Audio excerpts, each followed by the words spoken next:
저는 작년 한 해 동안 에바다 찬양팀을 인도했습니다. 이 3부 예배 시간에 이 앞에 서서 같이 여러분들과 뜨겁게 찬양했던 기억이 있습니다. 찬양 인도를 할 때 인도자는 길을 잃으면 안 되니까 악보를 봐야 돼서 아이패드를 저 거치대에 맨 위에 올려놓고 찬양을 하게 됩니다. 거치대에 생긴 것을 보시면 맨 위에 거치대에 아이패드를 놓고요, 그 다음에 기다란 봉이 있고 맨 밑에는 무거운 원판으로 되어져 있습니다. 이렇게 3부 예배 때 담임 목사님이 나오셔서 기도를 하시면 저희는 이제 싱어들과 함께 내려가 자리에 앉게 되어 있습니다. 어느 주일에 담임 목사님께서 기도를 하시고 저희는 내려가기 위해서 저는 저 거치대를 들었습니다. 그랬는데요, 이 봉만 쑥 빠지는 거예요. 그래서 저는 이 봉만 들고 쫄래쫄래 내려오고 옆에 계셨던 권사님이 무거운 원판을 들고 내려오셨습니다. 근데 이제 다음 주 예배를 위해서는 이게 이제 수리가 되든지 어떤 조치가 필요하지 않겠습니까? 근데 이제 알아보니까 수리가 좀 쉽지 않아서 다시 사야겠다라고 생각을 하고 이제 회계 맡으신 권사님께 링크를 보내드린 다음에 이거 사주시면 돼요 라고 했더니 바로 그날 주문을 하셨고 화요일이면 도착할 거예요 라고 저에게 말씀하셨습니다. 이틀 뒤 화요일이 되었습니다. 그 권사님께 카톡이 왔어요. 목사님 죄송합니다. 택배가 저희 회사로 왔습니다. 그러면서 이게 무게도 있고 하니까 또 주중에 갖다 놓으실 상황이 안 되셔서 교회로 다시 택배로 보내시겠다고 하신 겁니다. 자, 여러분이라면 이러한 상황에 여러분들은 어떠한 답장을 하시겠습니까? 저는 이렇게 카톡을 보냈습니다. 택배 도착으로 하루씩 더 설레이겠습니다. 설레임을 선물해 주셔서 감사합니다. 멋있죠? 그랬더니 권사님이 또 이렇게 저한테 카톡을 보내셨어요. 그러게요. 전 정말 목사님을 너무 배려해 드리는 것 같아요. 이렇게 카톡을 보내셨습니다. 지금 이 상황만 놓고 생각해 보시죠. 이 아이패드 이 거치대가 저에게 왔습니까? 오지 않았습니다. 그런데 이 사건을 통하여서 제가 깨달은 게 있습니다. 어떻게 내게 주어진 상황을 해석하느냐에 따라서 마음도 관계도 분위기도 전혀 달라질 수 있음을 깨닫게 되었습니다. 오늘 여러분들 눈치 빠르신 분들은 지금 빨리 주보를 살짝 보십시오. 오늘 설교 제목이 무엇일까요? 같이 한번 해볼까요? 꿈보다 해몽. 우리의 삶에 참 많은 일들이 일어납니다. 꿈보다 해몽이라는 말이 있는 것처럼 사건보다 중요한 것은 해석입니다. 일이 일어난 것보다 더 중요한 것은 그 일을 내가 어떤 시각으로 바라보고 해석하느냐가 참 중요합니다. 오늘 예배에 나오신 여러분, 오늘 하나님께서 제 입술을 통하여 여러분들에게 들려주고자 하시는 메시지는 분명합니다. 꿈보다 해몽. 모든 사건과 일들을 부정적으로 해석하는 것이 아니라 하나님의 은혜의 시각으로 해석하는 여러분과 제가 되기를 축복합니다. 오늘 본문 말씀은 요셉의 이야기를 다루고 있습니다. 오늘 본문 말씀을 창세기 45장에서 읽었는데요, 요셉의 처음 등장은 창세기 37장에서 이루어지게 됩니다. 그 37장에 요셉이 등장하자마자 꿈을 꾸고 그 꿈을 형제와 아버지에게 이야기하는 것으로 처음에 등장하게 됩니다. 그 꿈의 이야기는 여러분들 너무나도 잘 아시는 것처럼 형들의 곡식단이 자기에게 절한다는 것, 그리고 해와 달과 11별이 자기에게 절했다라고 하는 꿈이었습니다. 이 꿈을 들은 형들이 난리가 나기 시작했습니다. 안 그래도 그 아버지가 이 요셉을 편애해서 마음이 불편한 가운데 살고 있었는데 꿈마저 형들인 자기들이 절한다라고 하는 그런 꿈을 꾸었다고 하니까 요셉이 미웠을까요? 아주 미웠을까요? 네. 그래서 이 꿈을 들은 형들과 아버지의 반응을 엿볼 수 있는 장면이 있습니다. 창세기 37장 11절 말씀을 같이 읽어보도록 하겠습니다. 시작. 그의 형들은 시기하되 그의 아버지는 그 말을 간직해 두었더라. 아멘. 자, 형들은 어떻게 했다고요? 시기했대요. 아버지는요? 그 말을 간직했다라고 표현하고 있습니다. 똑같은 요셉의 꿈을 들었는데 형들은 그 마음에 불평과 불만이 또 시기가 계속해서 가득하니까 그런 부정적인 반응으로 해석하고 나타났다는 것입니다.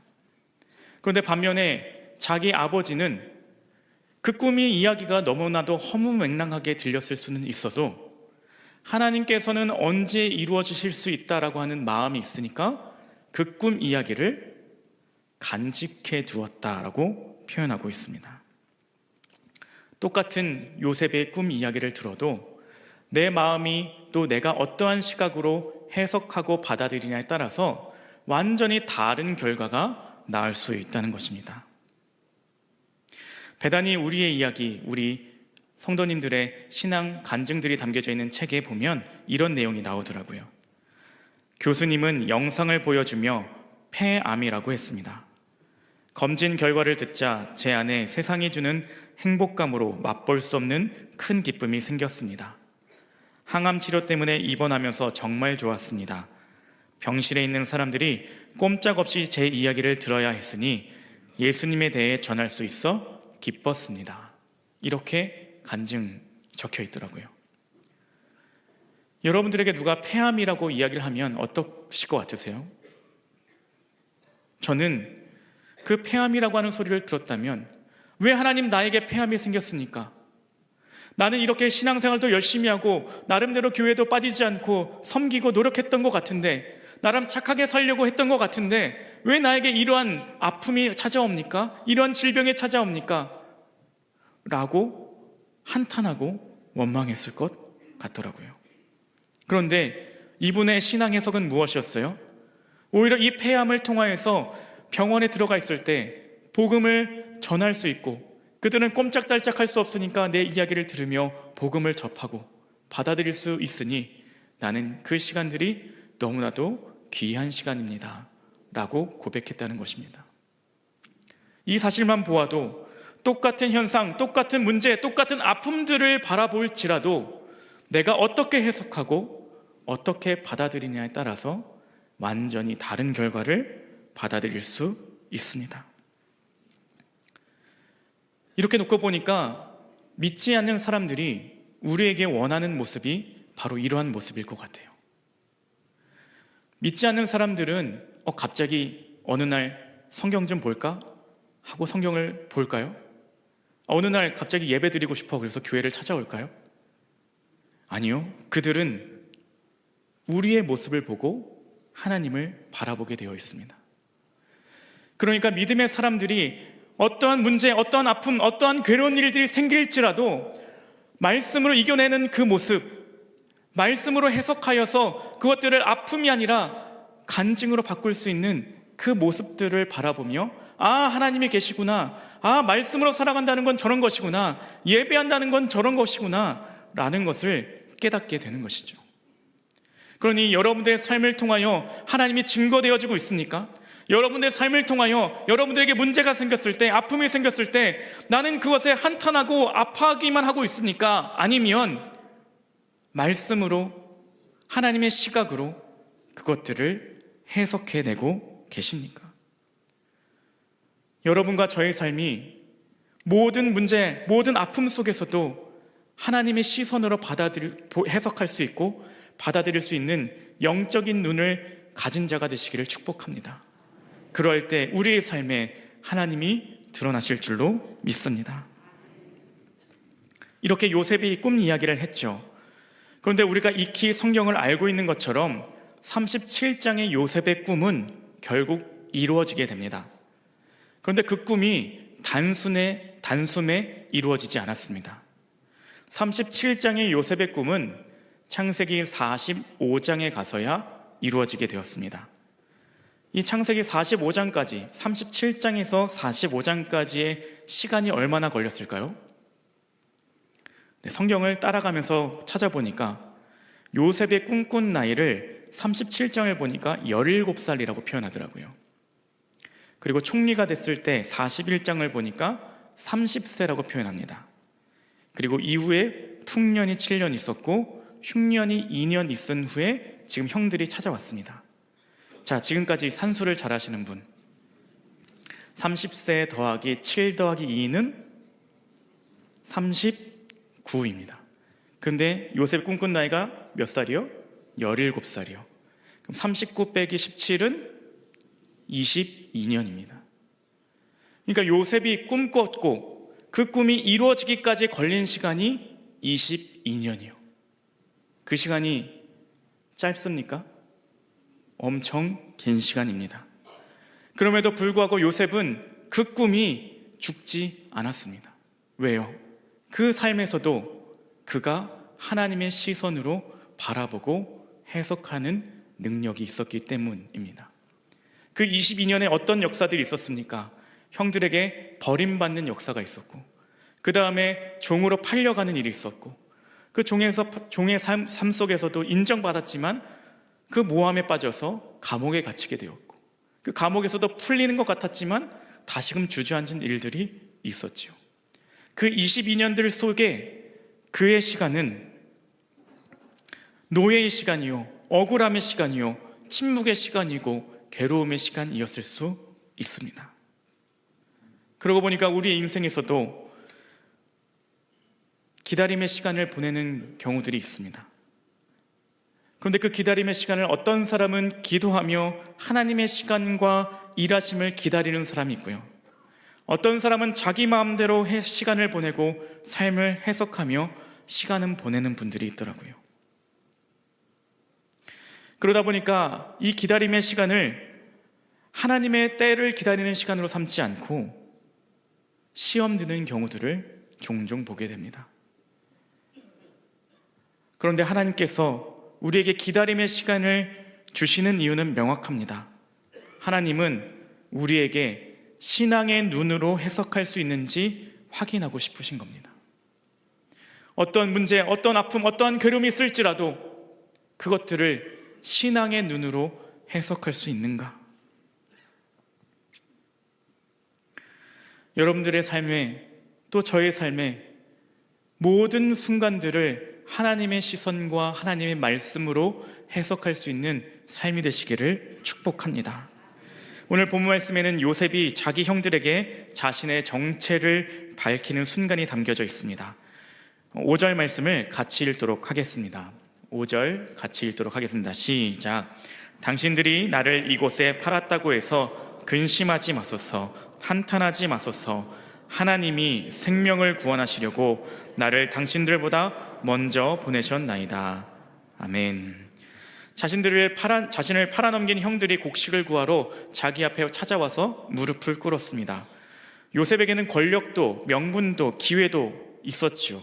그런데 요셉은 복수하지 않았습니다. 오히려 울면서 5절처럼 고백하는데 고백이 이랬어요. 당신들이 나를 팔았다고 해서 였습니다. 요셉은 현실을 부정하지 않았습니다. 당신들이 나를 팔았다라고 분명하게 이야기를 합니다.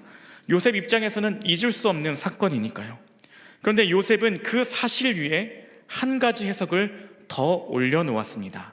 하나님이 나를 먼저 보내셨다. 하나님이 나를 먼저 보내셨다. 요셉 자신은 자신의 형이 자기를 팔아왔다는 사실을 잊지는 못했지만 이것을 하나님의 시선으로 다시금 해석하는 겁니다. 그러니 모든 일들이 하나님께서 하시는 일들로 고백되어지는 것이죠. 만약 요셉이 이것을 다르게 해석했다면 어떤 일들이 벌어졌겠습니까? 형들에게 버림받았으니 나는 피해자다, 내가 감옥에 있게 되었으니 나는 불운한 사람이다, 내 인생은 끝났다 라고 했으면 성경은 살인의 역사들로만 가득하게 기록되었을 수도 있습니다. 요셉은 자신에게 상처가 없어서 이렇게 고백하는 게 아닙니다. 그에게 분명하게 형들이 벌인 상처는 있지만 그 상처 위에 그 모든 사건들을 하나님이 보내셨다, 하나님이 이끄셨다 라고 하는 해석을 하니까 이것들이 은혜로 고백되어질 수 있었던 것입니다. 그리고 그 모든 시간들, 22년의 시간들을 견뎌낼 수 있었던 것입니다. 하나님이 생명을 구원하시려고 나를 당신들보다 먼저 보내셨나이다. 요셉의 선택은, 요셉의 해석은 나는 하나님께서 먼저 보내셨다라고 하는 것이었습니다. 이것은 상처를 지우지 않았습니다. 그러나 상처를 의미로 바꾼 해석이었습니다. 여러분들의 삶에 문제가 있을 수 있습니다. 여러분들 삶에 아픔이 있을 수 있습니다. 남에게 말하지 못할 속 시끄러운 일들이 있을 수 있습니다. 그러나 그 속에 그 사건들 위에 하나님의 시선의 해석을 더하시기를 축복합니다. 하나님이 먼저 보내셨다. 하나님이 나를 이끌어 주신다. 하나님이 지금의 시간을 통하여 나에게 더 놀라운 일들을 펼쳐갈 것이다. 이러한 고백을 하시는 여러분과 제가 되기를 축복합니다. 제가 우리 교회에서 3년을 교구 사역을 하고요, 7년을 교육 목사 사역을 하고 작년에 다시 찬양 인도를 하게 되면서 교구로 돌아오게 되었습니다. 그래서 오랜만에 작년에 대신방을 하게 되는데 그동안에 만났던 분들의 대신방 기도 카드를 버리지 않고 가지고 있거든요. 그래서 대신방을 할 때 작년에 저를 2015년도에 만나셨는데 그때의 기도 제목은 이러이러했습니다 라고 이야기를 드렸어요. 그랬더니 대부분의 반응이 이런 반응이었어요.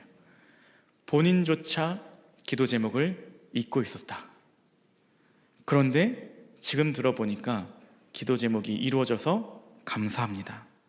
때로는 이루어지지 않았지만 감사합니다 라고 고백을 하시더라고요. 그래서 그런가 저의 작년의 대신방의 모토가 이랬습니다. 지금의 기도 제목이 훗날의 간증거리가 되게 하여 주시옵소서, 이거였습니다. 우리 같이 해볼까요? 지금의 기도 제목이 훗날의 간증거리가 되게 하여 주시옵소서. 행여 여기 가운데 너무나도 가슴 아픈 일들 때문에, 어려운 일들 때문에 정말로 부르짖고 기도하시는 분들 계십니까?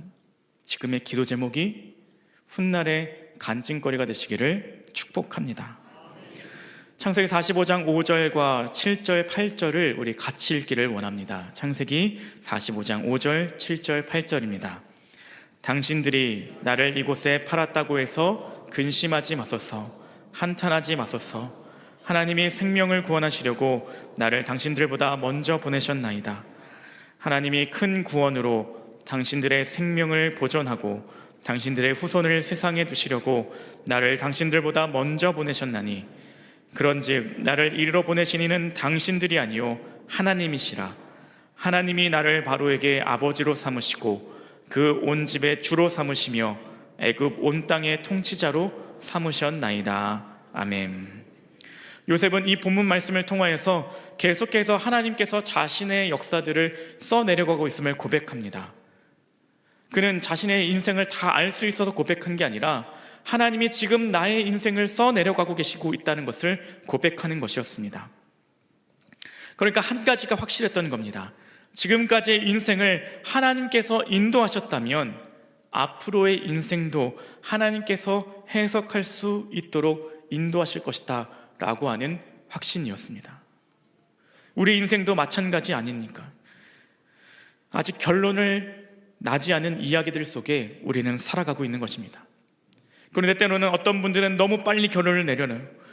내 인생은 실패했다, 이 관계는 끝났다, 이 선택은 너무나도 잘못되었다 라고 성급하게 결론을 내시는 분들이 있습니다. 하나님은 결론을 바로 내주시지 않고 그 시간 동안 사용하고 계십니다. 하나님은 인생을 한 장면으로 보시는 게 아니라 인생 전체를 보고 계시기 때문입니다. 그러니 요셉은 고백할 수 있는 것이죠. 하나님이 먼저 보내셨다. 아까 요셉이 22년의 시간이 걸렸다고 이야기를 했습니다. 또 신약에는 그만한 시간을 보낸 사람이 있습니다. 여러분들이 잘 아시는 바울, 사울이라고 많이 불리던 시절에 예수님을 만나고 눈이 멀었죠. 우리는 그 눈이 떠지고 난 다음에 바로 사역한 것이라 생각을 합니다. 그런데 갈라디아서를 보니까 이때의 기록들이 나오거든요. 갈라디아서 1장을 보니까 바로 그 눈이 떠지고서 사역을 시작한 게 아니라 아라비아로 갔던 것을 볼 수 있습니다. 근데 그 기간을 3년이라고 표현하더라고요. 그리고 갈라디아서 2장에 보게 되면 그 아라비아에서 예루살렘에 갔다가 복음 전도 여행들이 시작되는 것을 볼 수 있거든요. 그리고 2장에 표현하니까 그 표현을 14년이라고 표현하고 있습니다. 자, 그럼 3 더하기 14는 몇 년일까요? 여러분들 산수 정말 잘하시는군요. 17년이 걸렸습니다. 그렇게 위대하게 쓰임받았던 바울도 우리는 바로 쓰임받았다라고 쉽게 생각하지만 실제 역사의 기록을 보니까 17년이 걸린 뒤에 쓰임받았더라고요.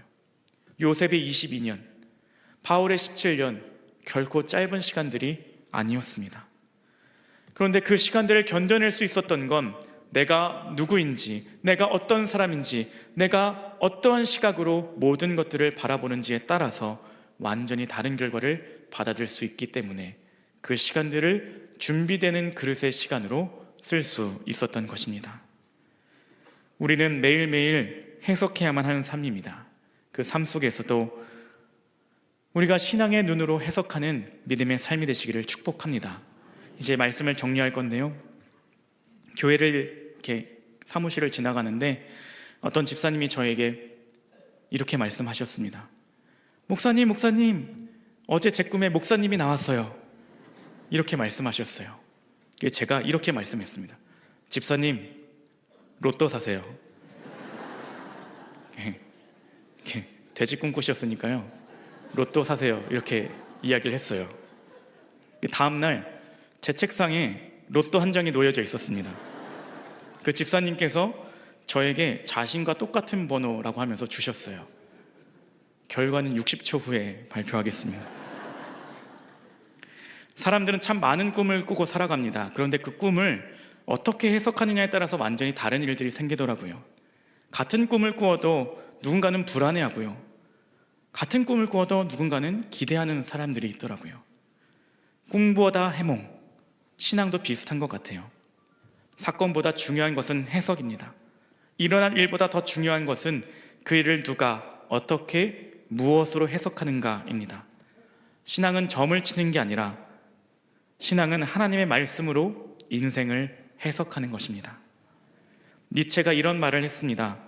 There are no facts, only interpretations. 사실은 없다, 오직 해석만 있다. 이렇게 말을 했습니다. 수많은 일들이 있지만 그것들을 어떻게 받아들이냐에 따라서 완전히 다른 결과가 나온다고 하는 의미입니다. 로또가 어떻게 되었냐고요? 1등이었으면 제가 여기 서 있을 거예요. 네, 여러분들이 그렇게 바라시는 대로 꽝이었습니다. 그런데 제가 이 일을 겪으면서 깨달은 게 있습니다. 내가 유쾌하게 해석했더니 유쾌한 일들이 돌아오는구나 였습니다. 우리에게 다양한 일들이 있을 수 있습니다. 다양한 문제들이 있을 수 있습니다. 그런데 그 문제를 어떻게 바라보고 어떻게 해석하느냐에 따라 완전히 다른 결과들이 우리에게 찾아오게 될 것입니다. 어떤 분은 지금 인생의 택배가 잘못 도착한 것 같은 분 있고, 기도했는데 엉뚱한 회사로 간 것 같은 분 있고, 내가 원하던 시간표대로 이루어지지 않아서 속상한 분도 있을 수 있습니다. 그러나 하나님은 지금의 그 시간까지도 포함하여서 여러분들의 이야기를 쓰고 계시는 중입니다. 그러니 오늘 이 말씀을 기억하시기를 축복합니다. 지금의 기도 제목이 어떻게요? 훗날의 간증거리가 되게 하여 주시옵소서. 이 말씀을 기억하며 나의 삶, 문제, 걱정, 염려, 근심, 이 모든 것들을 나의 믿음으로 하나님의 언어로 해석하는 여러분과 제가 되기를 축복합니다.